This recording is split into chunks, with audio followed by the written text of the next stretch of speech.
One of the most important ministries to oneself and to others is to be happy. Pag ang tao mas masaya, mas nakakapagpasaya siya ng kapwa. At mas gumagaan ang buhay, mas na-appreciate ang kaluwalhatian ng Diyos. Isang ministry na pasayahin ang sarili. You cannot give what you do not have. That's why it is imperative that the people of God strive to be happy or happier.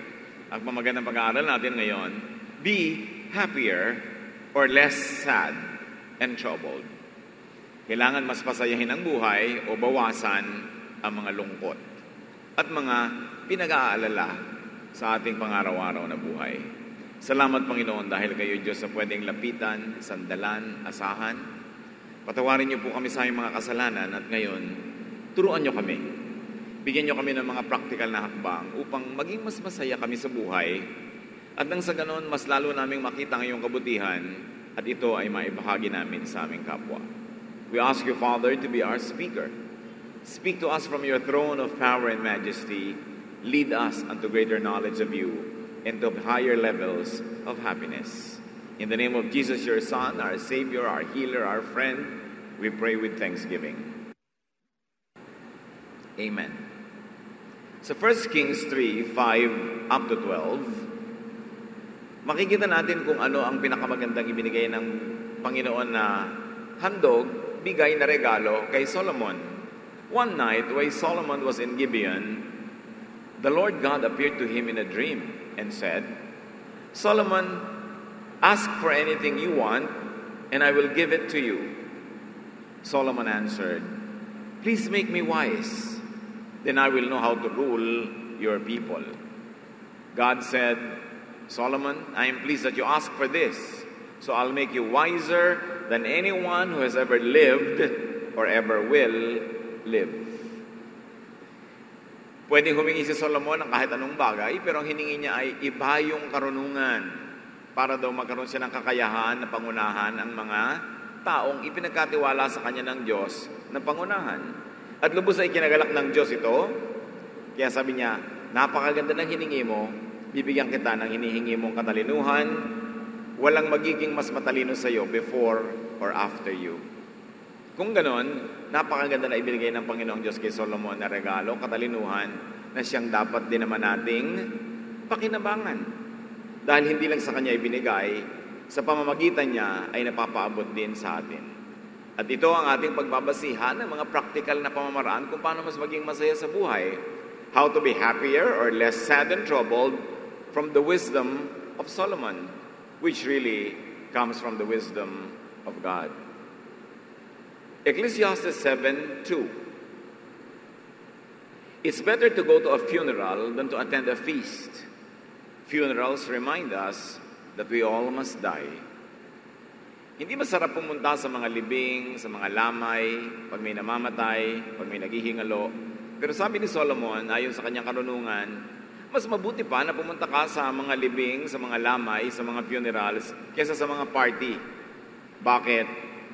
Naaalala mo na lahat ng tao ay may kamatayan ang katawan. Ano ang prinsipyo dito para maging mas masaya sa buhay? Accept death as a natural part of and point in life. Marami sa ating mga alalahanin, takot, may kinalaman sa kamatayan. Kahit ang layo-layo pa, nagmumukhang malapit na pag laging iniisip, ini-imagine. At meron ng para mga teaser ng pelikula na lumalabas sa ating mga guni-guni. Sari-sari mga nakakalungkot at kuminsan nakakatakot na mga alalahanin. Diyan pantay-pantay ang lahat ng tao. Ang lahat ng tao ay sinilang at lahat ng tao ay aalis sa mundong ito. Tanggapin ang katotohanan na yun ang maluwag sa loob. Bago mangyari, habang nangyayari, at kahit tapos nang mangyari sa mga mahal natin sa buhay, at iniisip natin para sa ating sarili, we must have peace with the unchangeable idea of death. Ang mahalaga lang habang nabubuhay ka, to maximize your happiness and your good deeds, to minimize your pain, to do the most good, to maximize your happiness, and then meet your Maker. Do not be obsessed with death. Just accept the fact that it will happen and leave the details up to God. Maraming nag-aalala tungkol sa kamatayan kung papaano. Marami ayaw pang mamatay. Meron naman gusto na. Lahat yan wala sa ating kamay. Nasa Panginoon. Kaya mabuhay ka na lang ng mabuhay habang binubuhay ka pa. At pag tinawag na tayo ng Panginoon, ay sumunod tayo sa tawag na yon. Accept it with minimal fuss. Masasaya ang tao.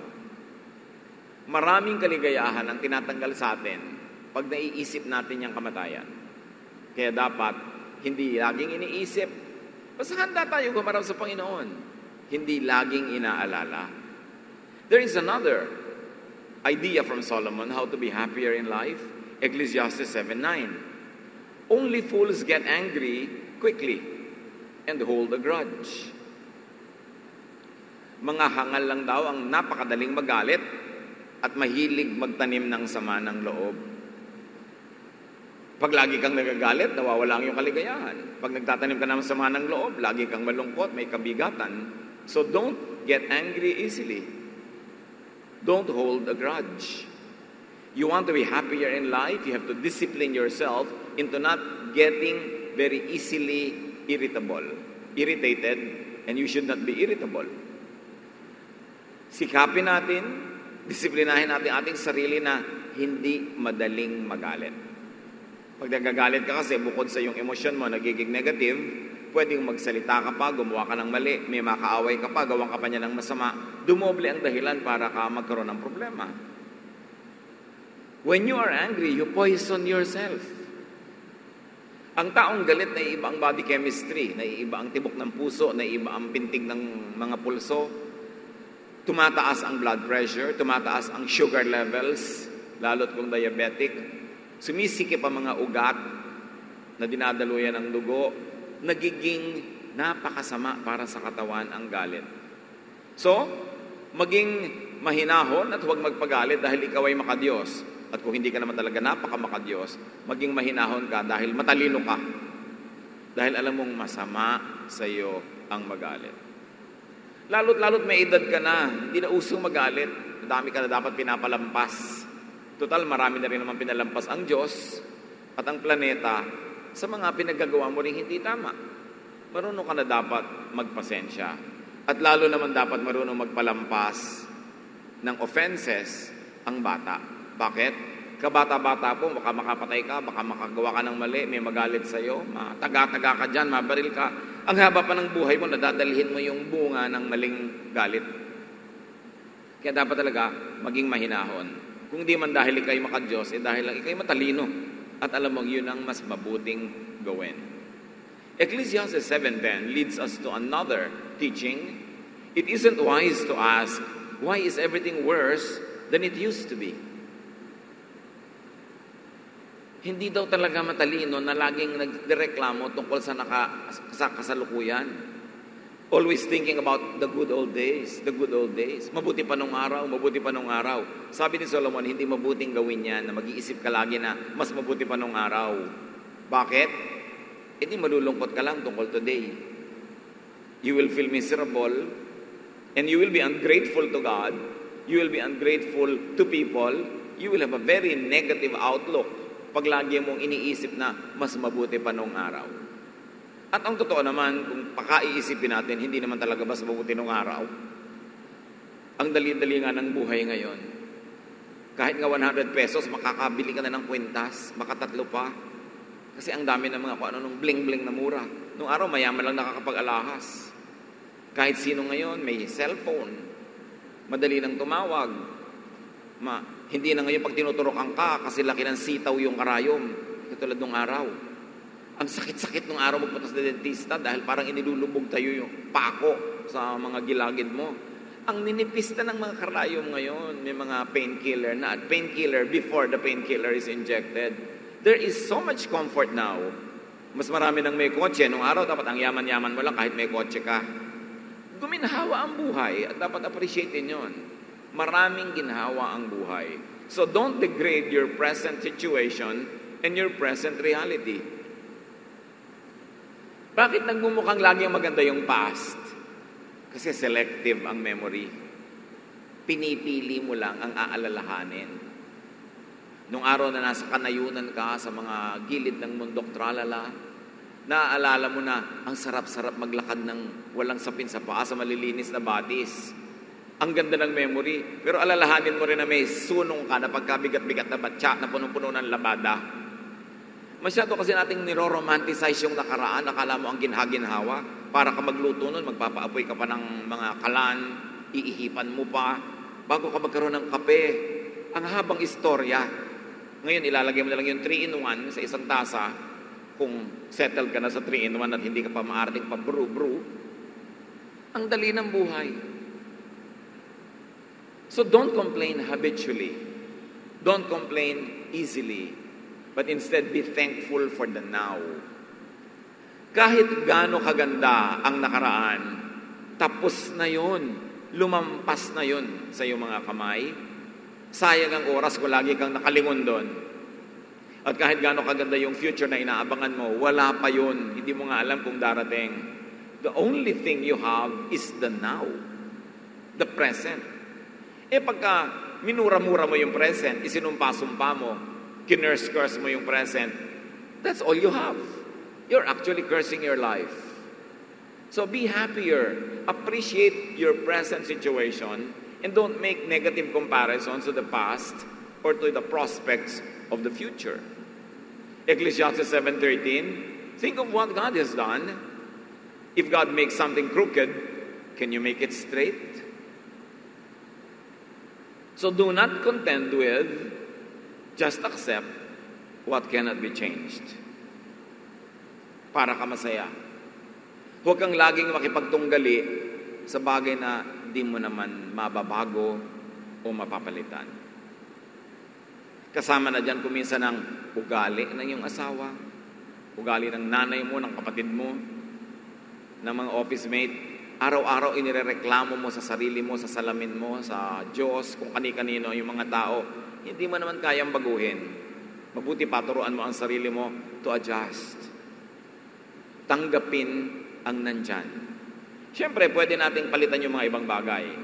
Palitan mo yung pwedeng palitan. Be patient kung matagal ang pagpapalit at pagbabago. But, there are things you just have to accept. Pag hindi mo tinanggap, nandyan din naman, hindi mo rin maalis-alis sa buhay mo, hirap ka lang. So, live within your given. Huwag naman sobrang maging kontento agad na pwede naman pa-asensuhin, palitan, ayusin, hindi mo rin pinapalitan. But there are really things that you must change. You must accept because they cannot be changed. Igawa nyo ng listahan ng sarili nyo mga kapatid ng mga bagay na mabuti pa hanggang maaga, tanggapin nyo na lang. Then make the most out of it. Pagkatapos, sasaya kayo sa buhay. Ang iksi-iksi ng buhay ng mundo, sa mundo, pupunuin pa natin ng negative thoughts, pupunuin natin ng inis, ng reklamo, sayang ang panahon. Kailangan, wala kang ipanghinayang pagka ikaw'y tinatawag na ng Panginoon dahil naipamuhay mo in the best possible way. Ecclesiastes 7:14, when times are good, you should be cheerful. When times are bad, think what it means. God makes them both to keep us knowing or from knowing what will happen next. Malinaw ang sinasabi ni Solomon. Kung masaya ang okasyon, masaya ang panahon, uso ang saya, makisaya ka. Pero kung ang panahon ay hindi maganda sa tingin mo, malungkot, isipin mo, lahat ng panahon, Diyos ang gumagawa. Lahat ng nangyayari sa balat ng lupa, sa silong ng langit, ay ginagawa ng Diyos o pinapayagan ng Diyos. Therefore, hindi yun talaga mali. Halimbawa, ang lungkot-lungkot mo dahil may namatay kang mahal sa buhay, hindi naman talaga mali na may mamatay. Siyempre, mamamatay ang lahat. Alam nga namang walang mamatay. So, hindi naman talaga mali. Kaya sabi, isipin mo, Diyos din ang may gawa niyan at may dahilan kung bakit yan nangyayari. Kung mauunawa mo ang dahilan, mas mabuti, makakatulong sa'yo para hindi ka sobrang malungkot. Pero kahit hindi mo maunawaan ang dahilan, isipin mo, Diyos ang may kagagawan niyan, tanggapin mo dahil hindi pwedeng gumawa ng mali ang Diyos. Make the most out of any situation. Pag masaya ang okasyon, magsaya. Pag malungkot ang okasyon, di malungkot ka. O kaya, pilitin mong gumawa ng saya kahit papano. Huwag naman yung kung malungkot na, lalo mo pang papalungkotin, palalalain mo pa. Minimize the pain. Maximize the happiness. And of course, find and invent happiness in any and every situation. No situation is perfect. Therefore, walang situation na perfectly sad. May mahahanap at may mahanap ka na redeeming value ng anumang sitwasyon sa buhay kung bubuksan ang isip. Ecclesiastes 7:15-16. I have seen everything during the senseless life of mine. I have seen good citizens die for doing the right thing. And I have seen criminals live to a ripe old age. So don't destroy yourself by being too good or acting too smart. Alam niyo, maraming mga priests ng Old Testament, hindi komportable dito sa Ecclesiastes. May mga priest pa nga na gusto nilang alisin sa scriptures ang Ecclesiastes Kasi hindi sila komportable sa mga practical wisdom at advice ni Solomon. Ang gusto kasi ng mga priest, laging magturo na magtiis ka, magpakabuti ka hanggang mapudpud ka't mamatay. Kailangan lagi kang bayani, lagi kang perfect. Hindi naman yon ang itinuturo ni Solomon na siyang pinakamatalinong tao na binigyan ng Diyos ng pinakadakilang katalinuhan. Kaya dapat idiin sino ba yung nagsasabi? Yun lang naman pinakamatalinong tao na binigyan ng Diyos ng katalinuhan. So, dapat pakinggan. At sabi niya, marami na akong nakitang mga kabalbalan sa buhay. Mga bagay na parang walang katinoan at labag sa katinoan. Sabi niya, napakarami ko nang nakitang mabubuting tao, mahuhusay na mamamayan, na namatay sa paggawa ng mabuti at kinamatayan ang pagpapakabayani. Samantala, napakarami ko nang nakitang kriminal at masasamang taong nabuhay ng masigana at mahaba. Sabi niya, alam niyo kung anong lesson nun? Huwag niyong patayin ang sarili niyo sa sobrang pagiging perfect na mabuti at sa pagiging sobrang matino at matuwid to the point na ikamatay niyo na. Sabi, dahil maraming gumagawa ng kabutihan in the act of doing good, namamatay din. Maraming gumagawa ng masama, humahaba ang buhay. Siyempre, hindi naman itinuturo ni Solomon na magpakasama ka na lang para humaba ang buhay mo. Dahil marami rin naman gumagawa ng masamang kinakamatayan yung ginagawa nila. Ang point lang niya ito, ang paggawa ng mabuti at masama hindi garantiya na hahaba ang buhay mo at sasaya ka. At sinabi rin niya sa isang verse, time and chance happens to all. Sabi ng isang very dynamic Tagalog version, swerte-swerte lang ang buhay. Something again that will not sit well with priests and even pastors and conservative Christians. Ayaw nilang aminin na talagang may ganon, may time and chance. Hindi ibig sabihin mali yun. Ang ibig sabihin lang, hindi natin lubos na nauunawa ang hiwaga ng dealing ng Diyos sa mga tao. But the lesson from Solomon is, don't sacrifice too much by being too good and too pasmart. Maraming sa pagiging very, very, very good, ang daming sinasakripisyo. Example, may isang anak na napariwara, si deacon, si deaconess, o si pastor, o si elder, o si Bible study teacher. Imbes suportahan yung anak, mahalin sa oras ng pagkakamali, itatakwil, itatapon, para magandang tingnan sa harap ng church, na hindi sila nagtotolerate ng mali. Although yung dibdib ng magulang at magulang yan, talagang gusto mong arugain yung anak mo, mahalin mo, kahit nagkawindang-windang, kahit nagkasala, kahit nagpagulong-gulong sa kasalanan. Pero pakitang tao, para ipakita na righteous ako, godly ako, hindi ko ito tolerate. Sariling anak ang itatakwil, sariling laman, sariling pamilya ang itatatwa. Yan ang sinasabi ni Solomon, don't kill yourself trying to look good. It's not worth it. It's not worth to play to the gallery. na magpasikat ka sa mga taga-church na ang banal-banal mo habang kinukublihan mo lahat ng mga sugat mo at sugat ng pamilya mo, nagkukunwari kang everything is all right, and to the point that you become unloving and unsupportive to the very loved ones that you should love and support no matter what. Maraming sakripisyo ang tao in the name of religiosity and godliness na hindi naman hinihingi sa kanila ng Diyos. Hinihingi lang kuminsan ng religion. Alam niyo naman, napakaraming mga hypocrisies at mga pagkukunwari at pagbabalat kayo ang mga relihiyoso. Hindi mo maipakita ang tunay mong kalagayan, ang iyong mga peklat, sugat, ang mga nakangangamong galis. Kunwari, everything is okay. Kasi itatakwil ka ng mga sarili mong ka-church pagka ipinakita mong hindi ka perfect. But Solomon will have none of that, and neither Jesus. Jesus accepted and loved people as they were, and never encouraged people to hide their sorrows and their wounds. He actually asked them to expose this so that they can be healed through love, not through rejection. So sinasabi ni Solomon sa atin, mga kapatid, don't be too idealistic or heroic. Don't be too righteous to the point of bleeding or shedding blood, especially the blood of your own loved ones. Merong isang nagsabi, mabuti pa daw yung mga rebelde sa bundok, pag napapalaban sila at nasugatan ng kanilang mga kasamahan, binubuhat nila, hinihila nila, basta they carry their wounded.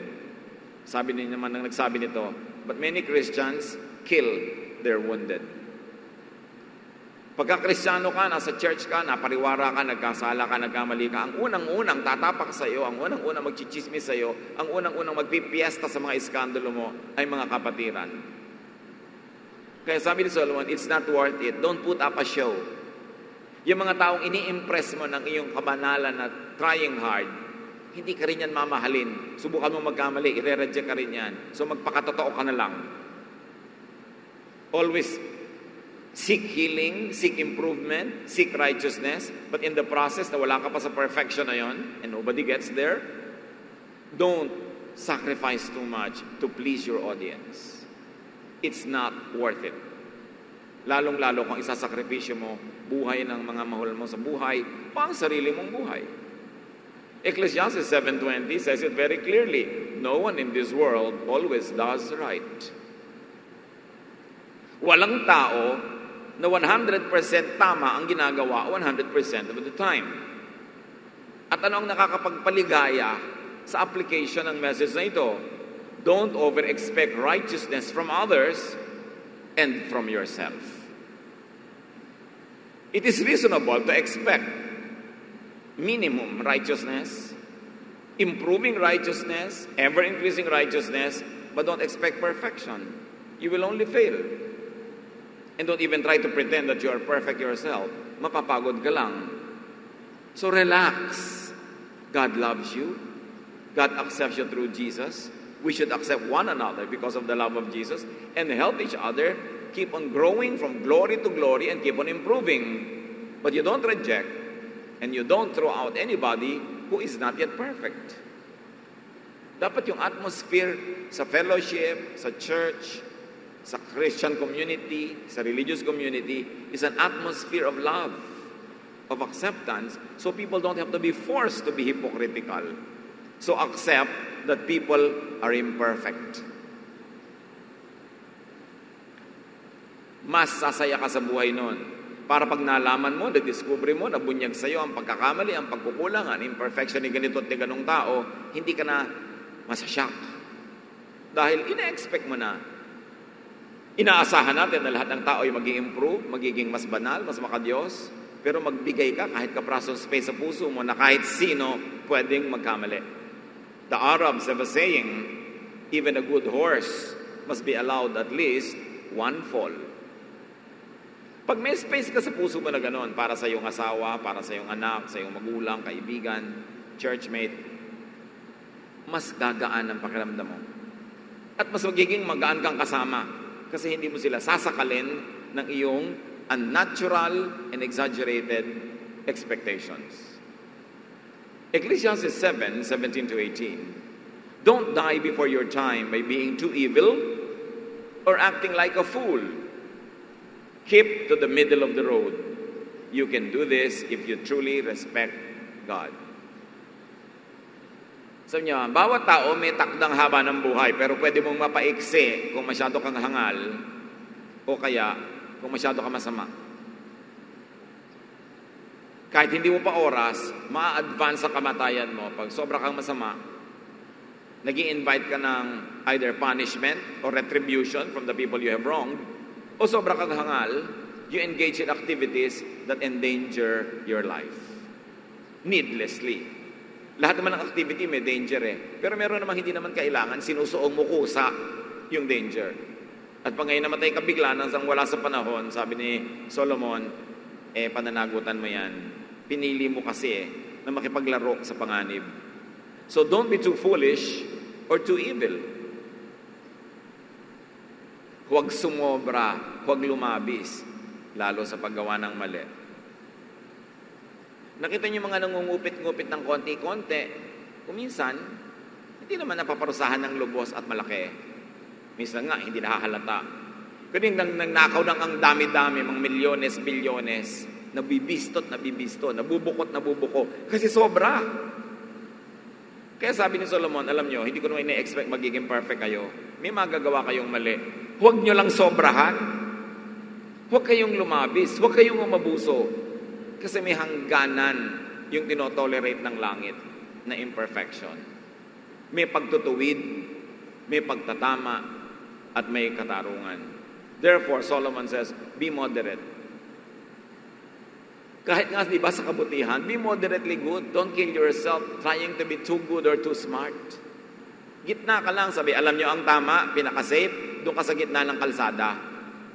Kung ang kalsada sa isang side ay mataas na bundok at sa isang side ay bangin na bumubulusok pababa, at ganoon ang mga kalsada ng buhay, doon ka sa gitna para safe.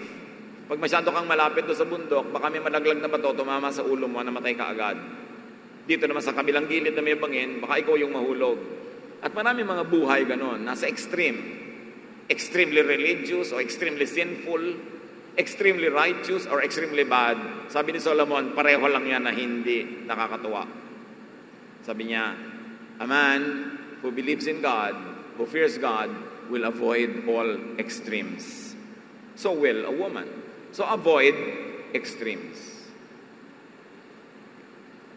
At wala na yata nakakapagod na makasama, makaharap, makausap, kundi yung taong may extreme involvement in anything. May mga tao na biglang nahumaling sa mga herbs. Kahit saan mo makita, herbs ang topic. Di ba nakakapagod din kausap? Kahit maganda yung sinasabi, kahit nakakapagpalusog, parang kapatid, wala ka na bang alam na pag-usapan ko ba yung herbs mo? Meron naman na naging relihiyosa, wala na talagang alam pag-usapan ko di mga bagay tungkol sa langit, sa impyerno at kung saan-saan pa, mga anghel, mga demonyo. Wala nang ibang topic, extremely religious, nakakapagod din kausap. Yung mga extremely health conscious, sumusubo ka pa lang, masama yan, 3 calories yan. Di ba ayaw nyo siyang kasama sa mesa? Basta extreme, kahit pa relihiyon. In fact, ang mga pinakamalulupit na tao sa kapwa-tao, yung extremely religious eh. Yan yung kayang-kayang pumatay ng kapwa dahil kinalulugod ng Diyos. In service of God, whatever religious label. So sabi ni Solomon, you want to be happy and happier, avoid extremes. Kahit anong extreme. Pag naging extremely capitalist ka, naging extremely communist ka, naging extremely yung natural ka, wala ka nang makain. Hoy, hindi natural yan. Natural dapat lahat. Ang makahumalingan, at napakahirap pag may kapatid ka o kasambahay na ganon, nakakapagod. Nagdudugo ang tenga mo sa dami ng mga litanya niya tungkol sa kanyang mga produkto. Dapat balance ang tao.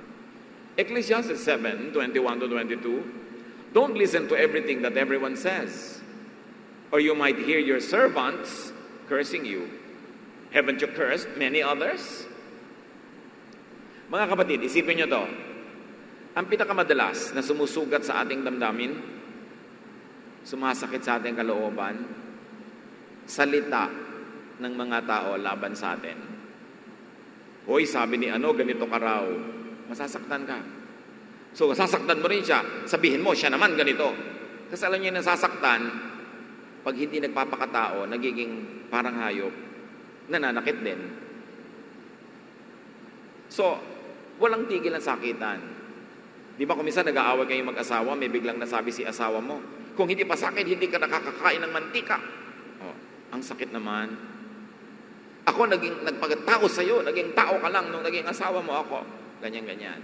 Yung mga sumbat, yung mga pamiminta sa ating mga itsura, di ba? Masakit. Kaya sabi ni Solomon, alam niyo, gusto niyo sumaya sa buhay, huwag niyo masyadong pansinin ang sinasabi ng mga tao, hayaan niyo sila. Kainin nila ang mga sinasabi nila. Sabi niya, pag lagi mong pinansin ang sinasabi ng mga tao sa iyo, pag pinakinggan mo ang usapan ng mga katulong mo tungkol sa iyo, sa palagi mo, pinupuri ka nila behind your back. Come on. Yung mga katulong nyo, ang bait-bait ng awa natin, ano? Ang ganda-ganda ng awa natin, ano? Yung tali-talina ng awa natin. Sa palagay nyo, ganda ng usapan nila. Siguro may konti.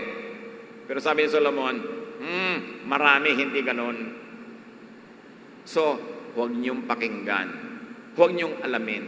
Ang daming lumungkot dahil nakialam sa password, may password, nabasa nila yung mga correspondence, lumungkot, nalaman nila eh. Nakikibasa ng cellphone ng may cellphone. Tanong ng tanong, huy, anong sabi ni ganito tungkol sa akin? Lumulungkot lang naman. Sabi niya, huwag niyong pansinin kasi di ba kayo man, marami rin naman kayong minumura, marami rin kayong chinichismis na tao. Pero lahat ba talaga ng pamimintas nyo, pamumuna, pagchichismis, heartfelt ba talaga yun? O katilang ng mga makakating dila? Marami naman ang sinasabing tao, makatilang kasi dila, hindi naman talaga galing sa puso. So kahit yung mga sinasabi ng tao, laban sa inyo, hindi laging galing sa puso yon. Either makatilang ang dila nila, misguided lang sila, or wala lang silang masabi, o pinapasaya nila yung kausap nila na inaasahan. Sasamahan sila sa pamimintas tungkol sa inyo. Sabi ni Solomon, kung gusto niyo maging masaya, matuto kayo magpalampas kahit sa mga naririnig niyong sinasabi ng tao. Don't be easily bothered by what people say, especially about you. People don't always know or understand or mean what they say. And even if they meant what they said, ikaw ang mag-judge sa sarili mo kung tama yun o mali. At kung tama, huwag kang magalit kahit masakit. Tama pala eh. At kung hindi naman tama, sabihin mo, well, mali siya, hindi ako magpapa-apekto sa kanyang mga kamalian. Yun ay para ka sumaya-saya. Kaya ang pinakamadalas magalit, sumama ang loob, yung mga mahilig sa chismis. Kasi laging maraming nasasagap na sinasabi ng iba, nalalaso ng kanilang isip, ang kanilang puso, ang kanilang damdamin. Kailangan ng tao, nakikinig ka sa matatalinong critics. Pag ang may sinabi tungkol sa iyo, ay matalinong tao, positive man o negative, maganda man o hindi sinabi, papakinabangan mo yon kasi matalino siya eh. Pero pag hindi matalino yung nagsabi, huwag niyong pansinin.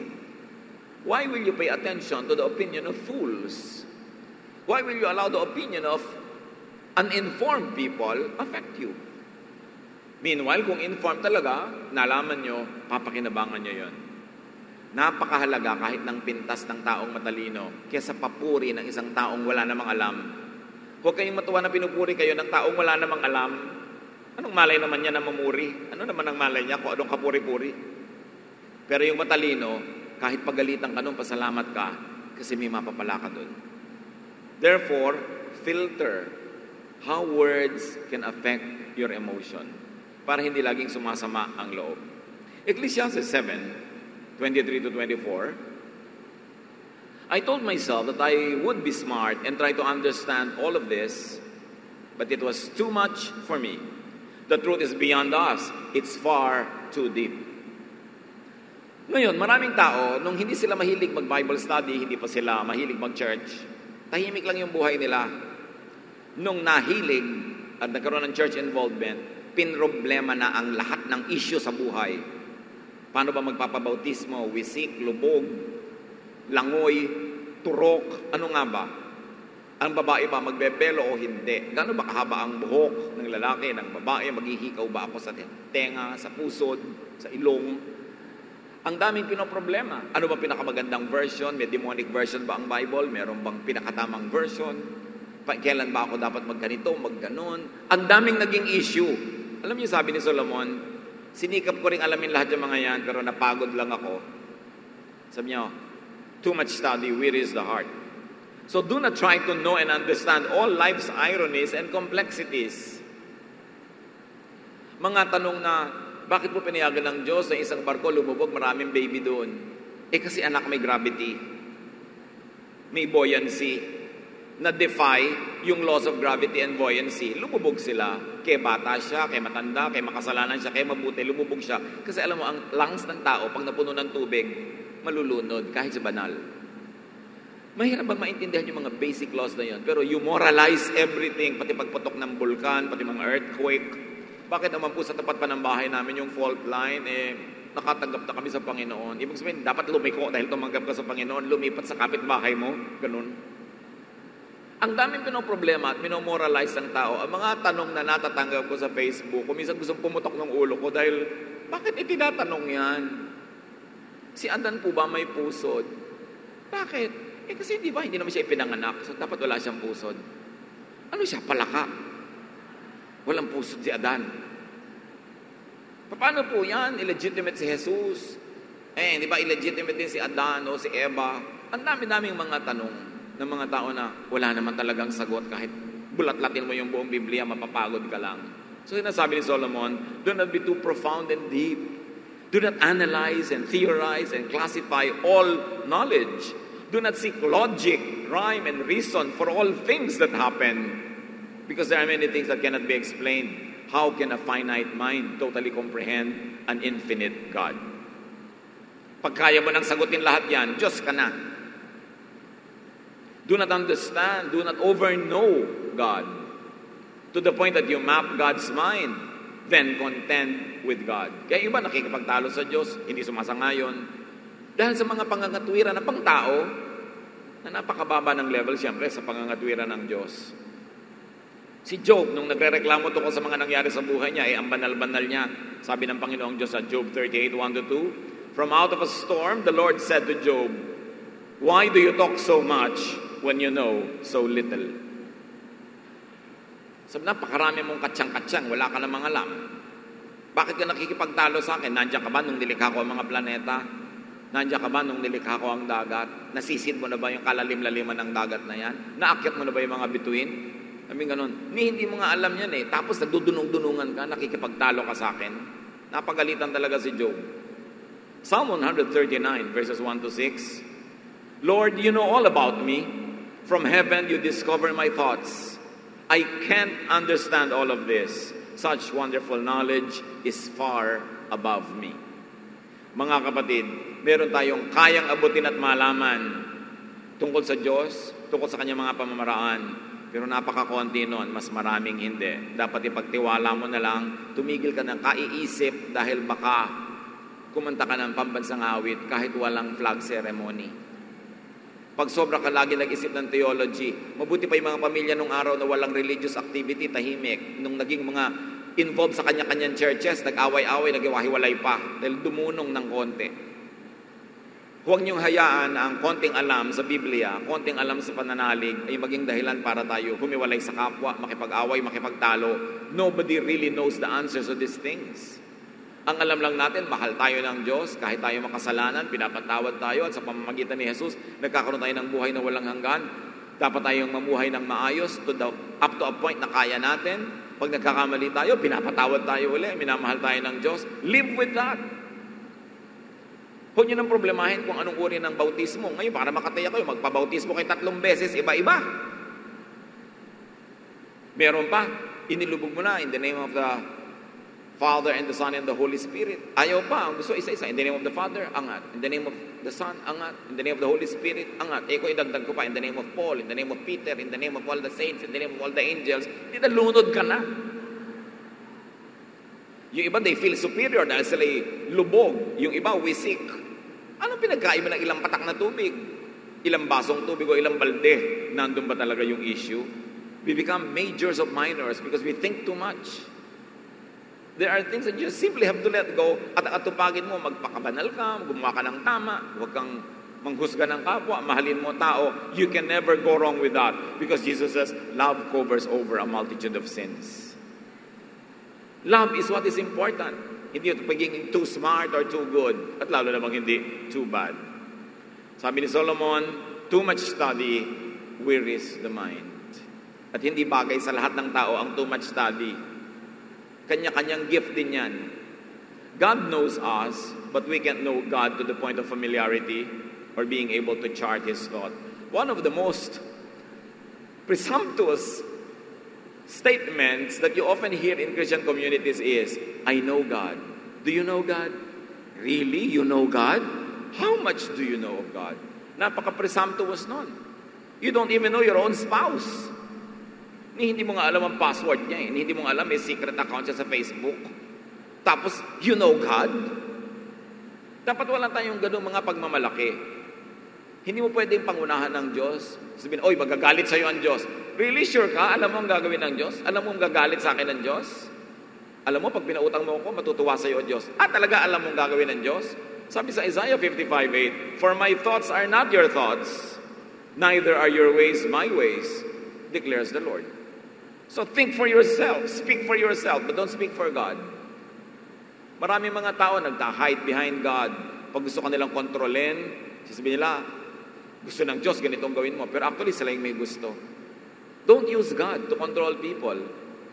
God likes people to be free, not to be set in chains because of dark ages religiosity. So do not over-understand and over-rationalize and over-explain God's mysteries. Mysteries nga eh. When you see God face to face, that's when you will know everything. Sabi ni Paul, now I know in part, then I shall understand fully, even as I have been fully understood. But for now, what is important? Sabi niya, faith, hope, and love. But the greatest is love. Sabi, have faith for everything else that you do not understand. But better than faith, hope, because God is hope. But best above all, sabi niya, just love. Kasi yung love, pwede nating ibaba from heaven to earth. Pwedeng gawin, i-concretize sa ating mga reality yung love. Kaya sabi, yan ang pinakamadali mong maintindihan at yan ang dapat mong atupagin. Ecclesiastes 3:12, I know that there is nothing better for people than to be happy and to do good while they live. Sabi ni Solomon, the wisest man, make yourself happy and happier. When you are happy, you can share your happiness with people. When you are unhappy or miserable, you will share your unhappiness and misery with others. Kaya ministry na pasayahin ang sarili. Paglalabas kayo sa inyong higaan, sa inyong kwarto, pupunta kayo sa labas, sa kusina ng bahay nyo, pupunta kayo sa office, makikisalamuha kayo sa mga tao, make yourself happy. Put yourself at peace so that you can minister to the people that you will meet. Be happier. Be less sad. Be less troubled. That's God's will for you. So maximize happiness in the short earthly life given to you. And when our time here on earth is up, there is nothing to regret about because you have done what you could. You gave your part and you got your share. Remember, it's a ministry to yourself and to others to be happier. Dear God, continue to remind us about these very important points from Solomon. Para kami, Panginoon, hindi madaya ng mga pangyayari araw-araw, ng mga occurrences, events. Teach us to be steadfast and to be committed to the ministry of being happy ourselves and to make others happy too. Pagbulay-bulayan natin ng mga kapatid dito, paano natin patataasin yung art of happiness so that we can minister with the same happiness to many more people.